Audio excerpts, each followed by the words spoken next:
প্রত্যেকটা মিসাইলে কিন্তু আলাদা আলাদা নিজস্ব রেডার আছে, অ্যাকুইশন রেডার আছে, তার ট্র্যাকিং রেডার আছে। মিসাইল প্রিপারেশন লঞ্চারে শুরু হলে যে পাওয়ার সাপ্লাইটা থাকে সেটা লঞ্চার থেকেই পায়। একটা কমান্ড যখন খুব কাছাকাছি চলে আসে, ধরুন 500 মিটার বা 600 মিটার, তখন একটা কমান্ড যায়। রাশিয়া ওয়ারে ইউক্রেন কিন্তু ফার্স্ট ড্রোন কিন্তু ইউজ করেছে। অ্যাকচুয়ালি ড্রোন আমি একটা ফায়ার অ্যান্ড ফরগেট হতে পারে।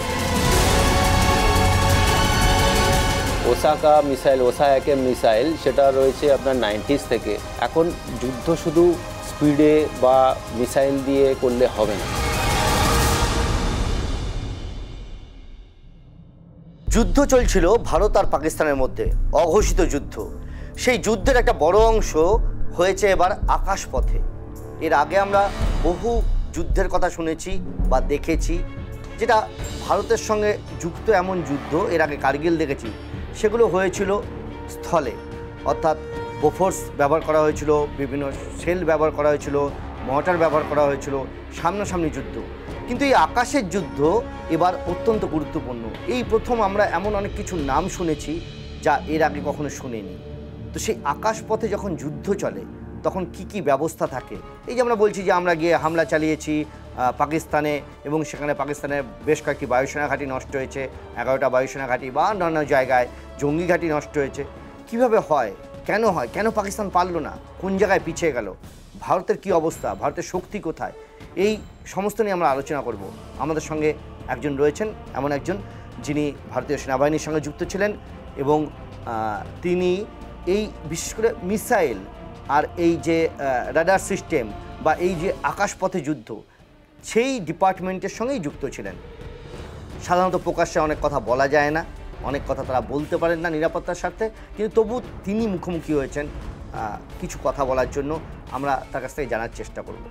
প্রথম মনীষ, আপনার কাছ থেকে যেটা জানার প্রথম প্রশ্ন, সেটা হচ্ছে এই যে বলা হয় air defence system, ads, air defence system, এটা কি আসলে, মানে এটা কিভাবে কাজ করে বা কি মূলত? অ্যাকচুয়ালি এয়ার ডিফেন্স সিস্টেম হচ্ছে একটা সিস্টেম যেটা যে কোনো এরিয়াল অ্যাটাক, যেটাকে আমরা প্রতিহত করতে পারি। সেটা শুরু হয় যেটা আর্লি ওয়ার্নিং রেডার, একদম যেখানে আমাদের বর্ডার সেখানে আমাদের আর্লি ওয়ার্নিং রেডার থাকে। যেই রেডারের রেঞ্জ থাকে দুশ্মনের অনেকটা এরিয়া জুড়ে। সেখান থেকে যদি কোনো এরিয়াল অ্যাক্টিভিটি হয় বা হোস্টাইল অ্যাক্টিভিটি আমরা খেয়াল করি, তখন আর্লি ওয়ার্নিং রেডারে সেটা ধরা পড়ে, আর সেটা তখন পাঠানো হয় আমাদের কন্ট্রোল রুমে। তো এটা গেল আর্লি ওয়ার্নিংয়ের ব্যাপার।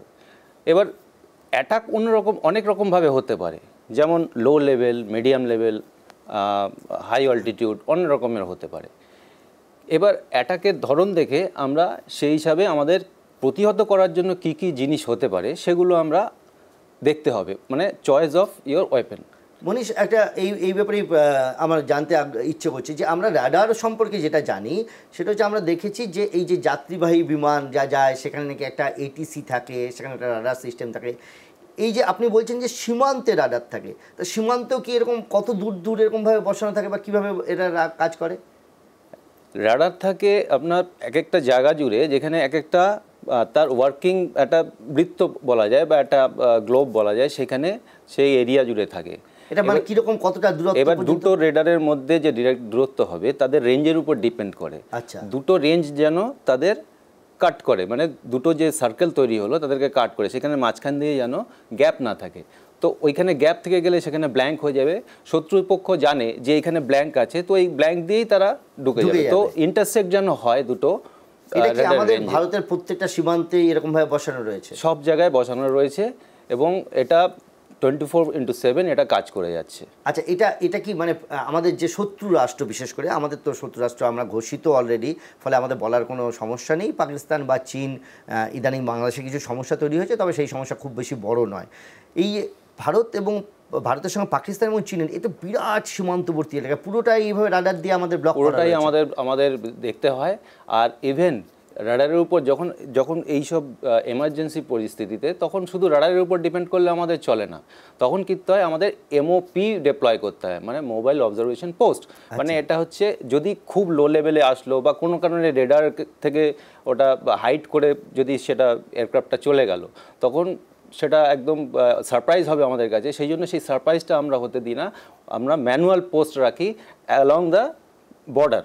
আচ্ছা আচ্ছা, তো সেক্ষেত্রে আমরা অনেক সময় একটা সময় শুনতাম যে লো অল্টিটিউড মানে একেবারে নিচ থেকে নাকি উড়ে গেলে র্যাডারে ধরা পড়ে না, এটা কি এখনো মানে সেই সিস্টেমটা এখনো আছে? তবে লো অল্টিটিউডে পিক আপটা রেডারের কম হয়, কারণ কি রেডারের টেকনিকটা কি, আমাদের যে মিনিমাম ডিটেক্টেবল সিগন্যাল যেটা রেডারের, সেটা অনেক কিছুর উপর ডিপেন্ড করে। যেমন আমার লো লেভেলের আমার পিক আপ চাই, হাই লেভেলেরও চাই, লোয়ার রেঞ্জে চাই, আর একদম farthest range of the radar সেখানেও আমার চাই। তো তার জন্য মিনিমাম ডিটেক্টেবল সিগন্যালটাকে আমাকে অনেক জায়গায় কম্প্রোমাইজ করতে হয়। এতে কি হয় যে আশেপাশের যে ফিচার্স রয়েছে তার থেকেও ইকো আমাদের কাছে আসে, সেগুলো আমার চাই না, সেগুলো ক্লেটার। সেই জন্য রাডারের পিক আপ যেগুলো আসে সেগুলোকে একটা জায়গায় থ্রেশহোল্ড লেভেল থেকে ওটাকে কাট করে দেওয়া হয়, যে উপর থেকে একটা জায়গা থেকে ওখানে আমার শুধু প্রসেস হবে রিসিভারে, সেরকম দেখানো হয়। আচ্ছা, তার জন্য অনেক সময় লো লেভেলে কিছু থাকলে সেটা অনেক সময় ডিটেক্ট করা একটু মুশকিল হয়।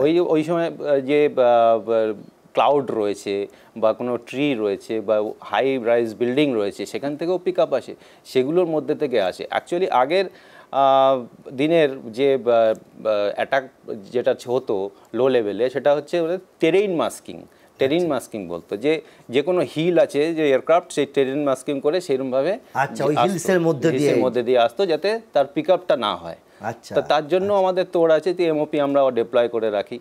আচ্ছা, এমওপিতে সেখানে ধরা পড়বেই, সে ট্রান্সমিট করবে কন্ট্রোলে। ঠিক। এবার আমি চলে আসি, এই যে ধরা পড়ার পরে ধরুন বিদেশি কোনো শত্রু রাষ্ট্রের তাদের কোনো ফ্লাইট জেট বা যে কোনো কিছু ঢুকলো, এবার তারপরে কি করা হয়? তারপর ডিফেন্স সিস্টেমটা কি?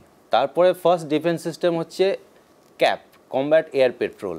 এটা যদি অলরেডি একটা এমার্জেন্সি সিচুয়েশনে থাকে, তখন combat air petrol along the border patrolling করতে থাকে উইথ অ্যামুনিশন। মানে আমরা যেমন রাস্তায় দেখি পুলিশের যে পেট্রোলিং হয়, সেরকম এয়ারে পেট্রোলিং চলতে থাকে। সেটা কি ফাইটার? সেটা ফাইটার, সেটা ইন্টারসেপ্টার। আচ্ছা, ইন্টারসেপ্টার সে ফার্স্ট ইন্টারসেপ্ট করবে। এবার সে ইন্টারসেপ্ট করছে, এবার আমার গ্রাউন্ড এর ফাইটারের পরে কি আসছে, আমার মিসাইল। এবার depending on the range of the missile which I have diploid, এর সঙ্গে আমার ফাইটার কত দূর আসবে তার উপর ডিপেন্ড করে। আমার কাছে এখন আজকের দিনে এমআর স্যাম আছে, এমনি নর্মাল আকাশ আছে। এই স্যাম বলছেন, এমআর স্যাম, এই স্যাম পুরোটা কি? এটা সারফেস টু এয়ার মিসাইল। আচ্ছা, মানে আমরা যেটা নিচেই মাটিতেই রয়েছে। আচ্ছা, সেটা গিয়ে এয়ারে গিয়ে কাউকে মারবে। আচ্ছা, এরকম বিভিন্ন অস্ত্র রয়েছে। এবার এই যে স্যামের যে ডিস্টেন্সটা, মানে far boundary of the SAM, তার সেই পর্যন্ত ক্যাপ ঢুকবে, তার আগে আর আসবে না, সেটাকে ক্রস করবে না। যে যখন ওই অবধি সে ইন্টারসেপ্ট করতে পারলো না, তখন ক্যাপ ডিসএনগেজ করবে, তখন দেয়া হবে মিসাইল সিস্টেমের উপর, মিসাইল সিস্টেম তখন এনগেজ করবে। আচ্ছা, প্রত্যেকটা এই যে লেয়ার্স অফ ডিফেন্স সিস্টেম বলা হয়, তার মানে প্রথমটা হচ্ছে রাডার। প্রথমে রাডারে সেটা পিক আপ হলো, তারপরে দেখা গেল আর্লি ওয়ার্নিং থেকে পাওয়া গেল। তারপরে যেটা বলছিলেন পেট্রোলিং থেকে করা হলো। তারপরে হচ্ছে যে আমাদের স্যাম বা এই যে ডিফেন্স সিস্টেম, যেমন আমরা দেখেছি আমাদের এখানে সুদর্শন যে ডিফেন্স সিস্টেমটা বা সুদর্শন চক্র বলা হচ্ছে S-400, এটা নাকি খুব ভালো কাজ করেছে এবং এটা আরও কেনার জন্য বলে। এবার এই যদি বলেন এই যে সুদর্শন চক্র, এই ডিফেন্স সিস্টেমটা কি, এটা কিভাবে কাজ করে? মানে এটা কি আলাদা রাডার থাকে? এও কি আলাদা? এর সিস্টেমটা সম্পূর্ণ আলাদা। প্রত্যেকটা মিসাইলে কিন্তু আলাদা আলাদা নিজস্ব রেডার আছে, অ্যাকুইজিশন রেডার আছে, তার ট্র্যাকিং রেডার আছে, মিসাইল সাইটিং রেডার আছে, সব আলাদা আলাদা সিস্টেম থাকে। এবার যে সবকটা যে সেন্সাস রয়েছে আমাদের, সেই সেন্সাসগুলো এক জায়গায় আমরা মানে সেন্ট্রালাইজ করতে পেরেছি, যেটা কন্ট্রোলের কাছে থাকে, কন্ট্রোল সেন্টার। এই যে বলা হচ্ছে সবকটা মিলে একটা সিস্টেম, সুদর্শন চক্র এটা বলা হচ্ছে সিস্টেম বা আকাশ একটা সিস্টেম, মানে তার মানে এটা এই যে পুরো ধরা পড়া এবং তারপর মারা পর্যন্ত এই পুরো ব্যবস্থাটাকে বলা হচ্ছে কি? একদম। এটা কিভাবে কাজ করছে? যখনই হচ্ছে তখন যে ফার্দেস্ট বাউন্ডারি যে আছে, যে মিসাইলের রেঞ্জ আছে, তাকে অ্যালট করা হচ্ছে ডিপেন্ডিং অন দ্য টার্গেট। এবার টার্গেটের মোটো কি সেটাও আমাকে দেখতে হবে। আচ্ছা, মানে তার মানে কি এই সীমান্তে যখন ঢুকবে, আমি ঢোকার পর মারবো, ঢোকার আগে মানে ওপারে গিয়ে মারবো না? না, অবশ্যই নয়। আচ্ছা, এটা কেন? মানে এটা হচ্ছে কূটনৈতিক আর রণনীতির একটা অংশ, কারণ ওদের বর্ডারের উপরে গিয়ে আমি মারতে পারি না, আমি কিছু করতে পারবো না। আমাদের মিসাইল সিস্টেম এমনভাবে থাকে যে ফার বাউন্ডারি যেন বর্ডারের এই পারে হয়, ওই পারে না হয়। ঠিক ঠিক ঠিক, তা সেই মিসাইল সিস্টেম দিয়ে এবার তারপরে ট্র্যাক করা হলো। প্রথমে ধরা পড়লো, ধরা পড়ে দেখা গেল কোনো একটা জিনিস ঢুকছে, সেটা ওদের বর্ডারে থাকা অবস্থাতেই আমরা প্রথম ধরে ফেলছি যেটা আসছে আমার দিকে, তারপরে সেটা ঢুকছে। এই যে ঢুকছে এটা জানার পরে এটা সব মিলিয়ে কি কি করতে মানে হয় এই মিসাইল সিস্টেমের মধ্যে? মিসাইল সিস্টেমের প্রথমে যখনই এটা মিসাইলকে অ্যালট করা হলো, যখন অ্যালট করার আগের থেকেই মিসাইলের যে নিজস্ব সার্চ রেডার আছে তাতে কিন্তু অলরেডি পিক আপ আছে, সে কিন্তু রিপোর্ট করছে কন্ট্রোলকে। এবার শুধু যে একটা মিসাইল আছে তা না, এবার তার অ্যাটাক প্যাটার্ন কি আছে টার্গেটের, এবার সে কোন সেক্টর দিয়ে আসছে, ডিপেন্ডিং অন দ্য অ্যাকচুয়ালি যে টেরিটরি আছে সেই টেরিটরির উপর এক একটা পজিশানে, ক্রিটিক্যাল পজিশানে সে মিসাইল ইউনিটগুলো রাখা হয়। মানে এক জায়গায় তো সব রাখা যাবে না, আমাকে দেখতে হবে কি প্যাটার্নে আছে, সেই কী প্যাটার্নে ও আমাকে অ্যাটাক করতে পারে। সেই হিসাবে কিছু কিছু সময় বক্স প্যাটার্ন হয়, কখনো ট্রায়াঙ্গেল প্যাটার্ন হয়, এরমভাবে সিলেক্ট করা হয় এক একটা ফ্লাইট।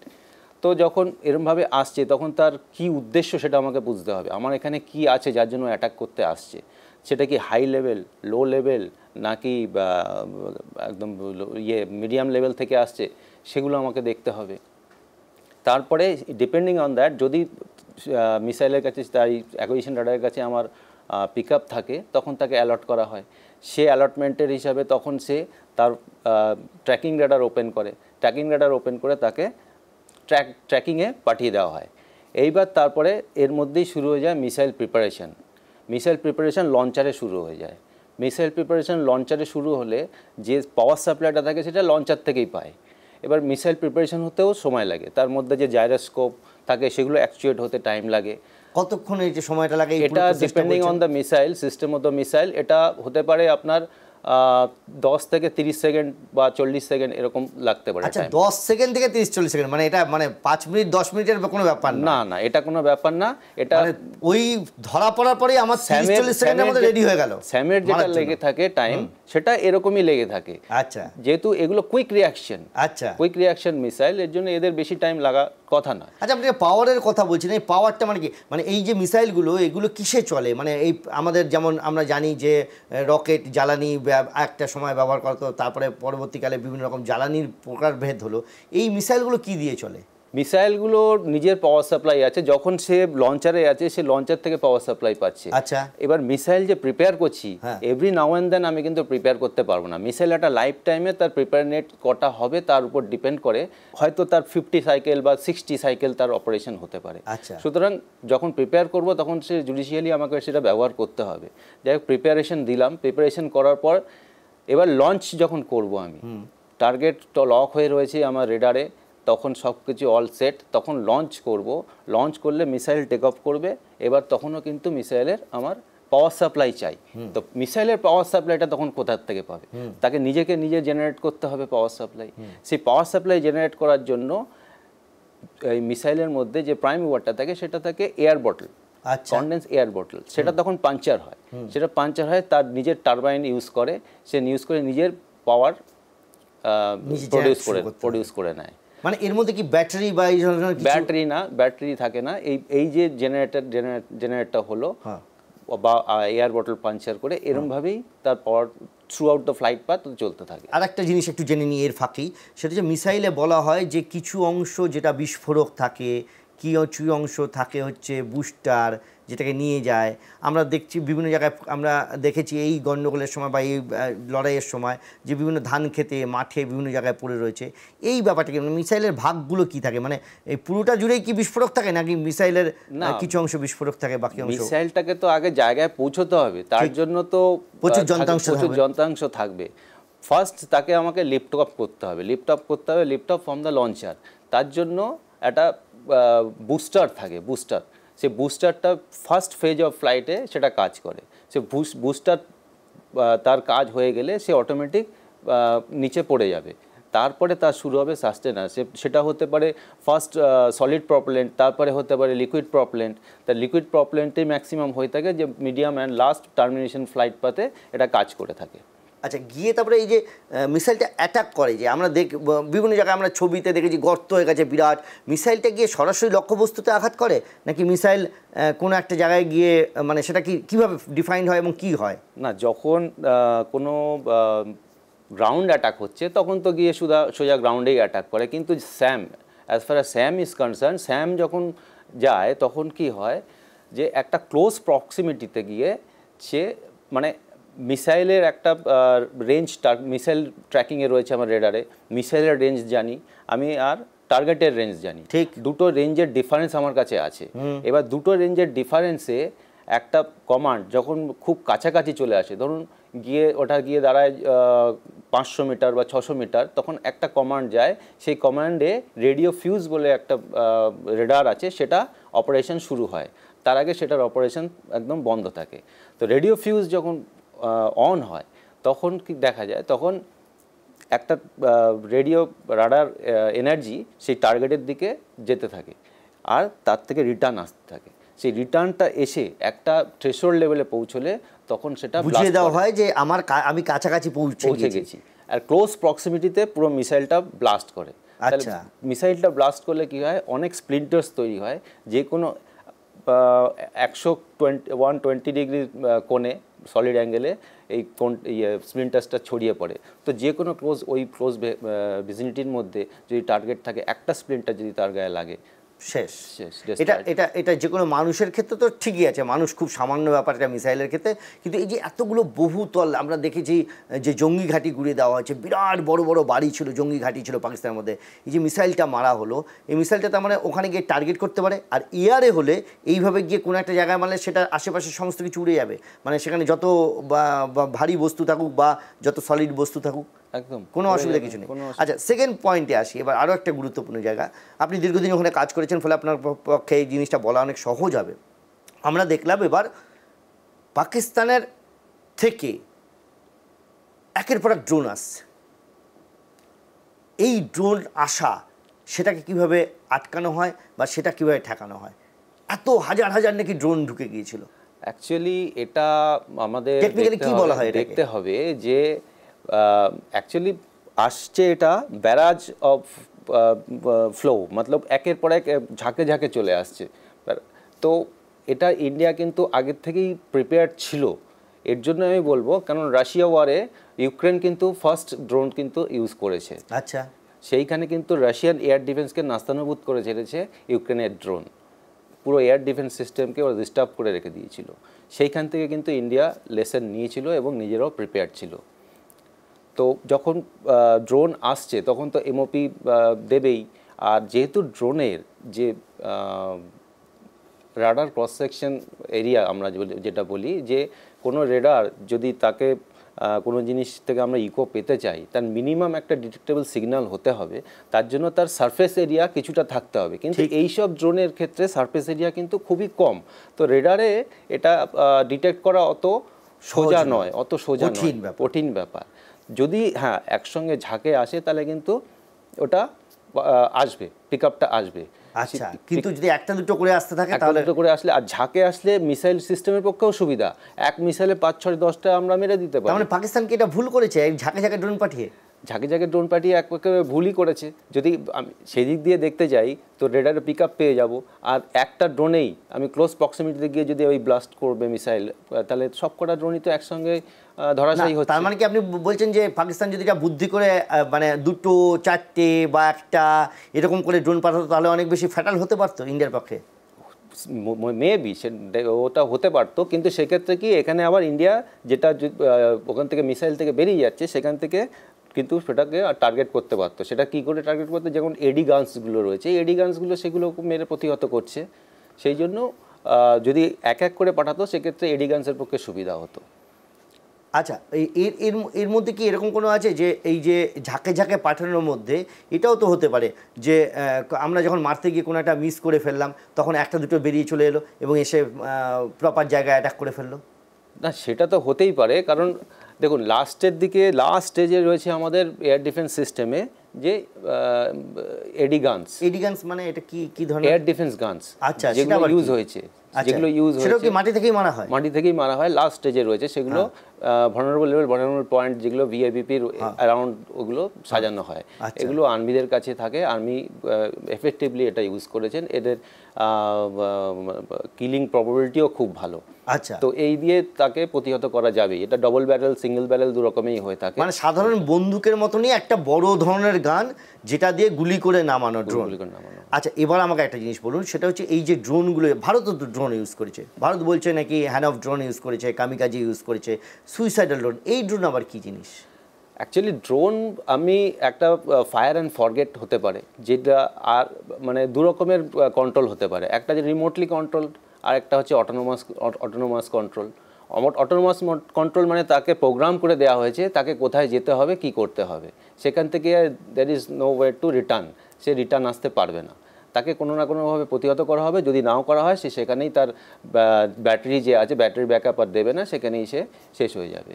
এবার অটোনোমাস কন্ট্রোলে এটা হয়। আর রিমোট কন্ট্রোলে আমি করে আমি দেখতে পাচ্ছি, তার সঙ্গে ক্যামেরা রয়েছে, লাইভ আমি পিকচার দেখছি, আমি কোথায় কী করতে চাই সেই হিসাবে আমি করতে পারবো। আর সব কিছুতে যে তাদের ওয়ার্ডেড রয়েছে বা তাদের অস্ত্র রয়েছে সব ড্রোনের মধ্যে, সেটা কিন্তু নয়। সেটা কিন্তু অনেক খরচা সাপেক্ষ। যেগুলো এই ড্রোনগুলোর খরচা কীরকম, মানে কীরকম খরচা এখন? যে ইন ল্যাক্স, আমার মনে হয় ইন ল্যাক্স। সুতরাং এর জন্য ওরা বেশি করেই এটা ইউজ করেছে, পাকিস্তান বেশি করে ব্যবহার করেছে, যেহেতু কম খরচে। তার সেটা প্রতিহত করতে কি ইন্ডিয়ার অনেক বেশি খরচ হয়েছে? হ্যাঁ, সেটা প্রতিহত করতে গিয়ে ইন্ডিয়ার অনেক বেশি খরচ হয়েছে, এটা ঠিক বলা উচিত নয়। কারণ আমরা এডিগান্স দিয়ে করেছি, ম্যাক্সিমাম প্রতিহত করেছি। কখনো আমরা পেচোরা মিসাইল দিয়ে করেছি, কখনো ওসা মিসাইল দিয়ে করেছি, আকাশ দিয়ে করেছি। তো এই পেচোরা, ওসাকা, আকাশ, এই যে মিসাইলগুলো আপনি কথা বলছেন, এগুলোর তো আমরা কোনোদিন এর আগে নামই শুনিনি। আমরা কিছু কিছু জিনিসের নাম শুনেছি, আমরা ব্রহ্মস নাম শুনেছিলাম অনেক বড় বলে, কিন্তু ব্রহ্মসও ব্যবহার করা হয়েছে এই লড়াইতে। তো এগুলো প্রত্যেকটা মিসাইল কি ভারতের কাছে মানে দীর্ঘদিন ধরে রয়েছে? হ্যাঁ, দীর্ঘদিন ধরে রয়েছে। যেমন ওসাকা মিসাইল, ওসা একেম মিসাইল, সেটা রয়েছে আপনার 90s থেকে। আচ্ছা, পেচোরা ইভেন বিফোর দ্যাট ওখান থেকে রয়েছে। আকাশ ইন্ডাক্ট হয়েছিল এয়ারফোর্সে 2005-06 এরকম টাইম থেকে। তো এগুলো রয়েছে। আর সবচেয়ে ইঞ্জিনিয়াসলি যেটা বিল্ড আকাশ মিসাইল, সেটা খুবই এফেক্টিভলি কাজ করেছে এবং মিসাইলও প্রতিহত করেছে। আচ্ছা, আর একটা জিনিস আমাকে বলুন, সেটা হচ্ছে আমরা ওদের মিসাইল প্রতিহত করেছি, আমরা ওদের ড্রোন প্রতিহত করেছি, ওরা এই যে এয়ার মানে যে সীমা আর কি, আকাশ সীমা, সেই আকাশ সীমা কেউ লঙ্ঘন করেনি। ফলে কিন্তু ওরা কেন আটকাতে পারলো না আমাদের এই ডিফেন্স? মানে আমরা যখন গিয়ে অ্যাটাক করলাম, ওদের 11টা বায়ুসেনা ঘাঁটি, 9টা জঙ্গি ঘাঁটি, সব কটাকে কী করে অ্যাটাক হলো? এখানে আসছে ইলেকট্রনিক্স ওয়ারফেয়ারের কথা। কিছুটা ইলেকট্রনিক্স ওয়ারফেয়ার, এখন যে কোনো এয়ারক্রাফট বা যে কোনো সিস্টেম আমি কিনবো, আমার ইলেকট্রনিক্স ওয়ারফেয়ার ক্যাপাবিলিটি কতটা কি আছে সেটা প্রথমে আমার দেখতে হবে। এখন যুদ্ধ শুধু স্পিডে বা মিসাইল দিয়ে করলে হবে না, তার সঙ্গে যে আমি রেডার ইউজ করছি, সেই রেডারটাকেই আমি মানে অকেজো করে দিতে পারি। সেই যে তার মানে এয়ার ডিফেন্স সিস্টেমের মেইন হচ্ছে radar. First eye of Indian air force is radar only, nothing else.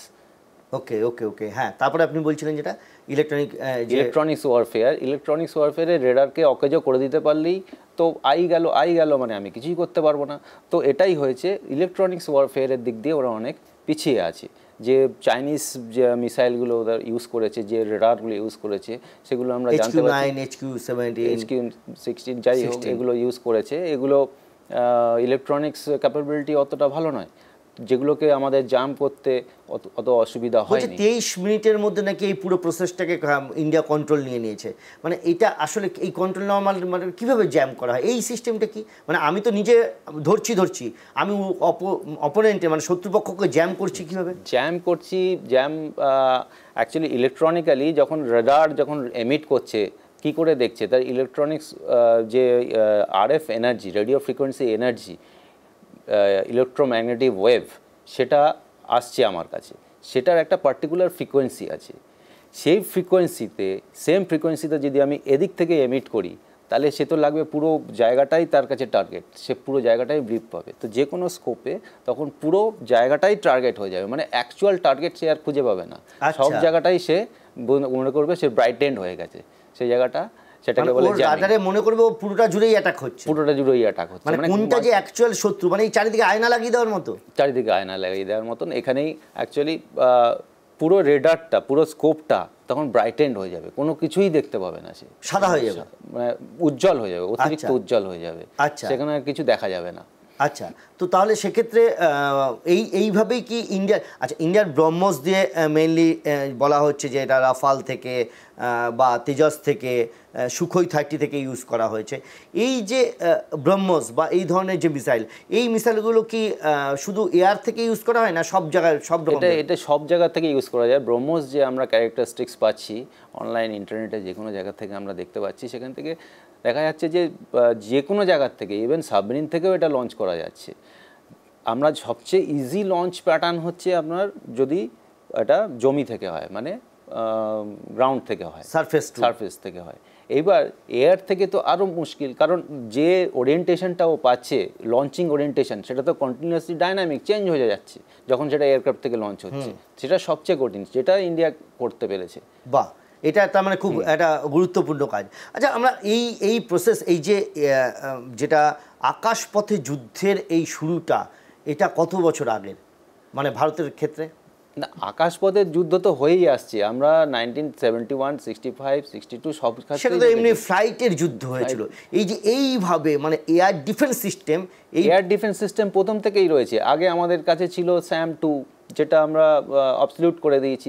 Sam 3 এখন ইন্ডিয়ান এয়ারফোর্সের পারফরমেন্স দেখে আমি দেখলাম এদের ওয়েবসাইটে 2030 পর্যন্ত এক্সটেন্ড করেছে। হ্যাঁ, ওসাকাও এরা করছে, তো সঙ্গে আকাশও রয়েছে। তো এই সিস্টেম নতুন নয়। আগে কি হতো, যেমন দেখতো যে যোধপুর, আম্বালা, ভুজ এসব এয়ারবেস অ্যাটাক করছে, তখন আমরা প্রথমে অনেক প্রতিহত করেছি, পেচোরা দিয়ে বা স্যাম 2 দিয়ে, ডেভিয়েনা যেটাকে বলা হতো সেটা দিয়ে। তো এটা আজকের দিনে না, পুরনো। কার্গিল যুদ্ধের ক্ষেত্রে বা কার্গিলের শ্যাডো ওয়ার বলা হয়ে থাকে, পুরো ঘোষিত নয়, কিন্তু কার্গিলে এই ধরনের ব্যবহার করলো না কেন? কারণ কি ওরা অ্যাটাক করেনি বলে? না, ওরা অ্যাটাক একদমই করেনি, কারণ এটা আপনি যেটা বললেন শ্যাডো ওয়ার ছিল, সেটা ওদের লিখিত ওয়ার ছিল না। সেই ক্ষেত্রে ওদের যে আমাদের যে টেরিটরি ছিল সেখানেই আমরা বম্বিং করেছি, আমরা তো ওদের ওখানে কিছু করতে যাইনি। আচ্ছা, মানে ওটা কিন্তু আমরা থ্রু, মানে ওদের যেটা চিরকালীন, পাকিস্তান চিরকালীন অভ্যাস যে জঙ্গি ঢুকিয়ে সেখান থেকে অ্যাটাক করা। অ্যাকচুয়ালি তো ওরা ইন্ডিয়ান টেরিটরিতে ঢুকিয়েছিল প্রথমে জঙ্গিদের, এবং জঙ্গিদের ঢুকিয়ে অ্যাটাক করে পরে ওদের সেনাবাহিনী ইনফিলট্রেশনের চেষ্টা করে। ফলে সেই কারণে তখন আকাশ যুদ্ধ হয়নি, সেই কারণে। কিন্তু 2019 সালে প্রধানমন্ত্রী একটা মার্চ মাসে একটা বক্তব্য রেখেছিলেন। সেই সময় আমরা বুঝিনি, হ্যাঁ অনেক আগে থেকেই হয়তো শুরু হয়েছিল এই পুরো ব্যবস্থাটা।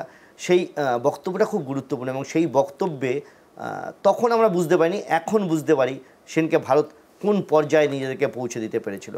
এবং সব মিলিয়ে এই লড়াইটা প্রস্তুতি অনেক আগে থেকে শুরু হলেও 2019 এমন একটা মাইলস্টোন দিয়ে দেয় ভারতকে, যা পৃথিবীর প্রথম 3টে দেশের পরে 4 নম্বর দেশ হিসেবে ভারত নিজেকে তুলে নিয়ে যেতে পারে।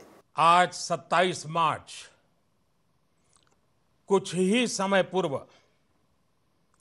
भारत ने एक अभूतपूर्व सिद्धि हासिल की है। भारत ने आज अपना नाम अंतरिक्ष महाशक्ति, स्पेस पावर के रूप में दर्ज करा दिया है। अब तक दुनिया के 3 देश, अमेरिका, रूस और चीन को यह उपलब्धि हासिल थी। अब भारत चौथा देश है जिसने आज यह सिद्धि प्राप्त की है। हर हिंदुस्तानी के लिए इससे बड़े गर्व का पल नहीं हो सकता है।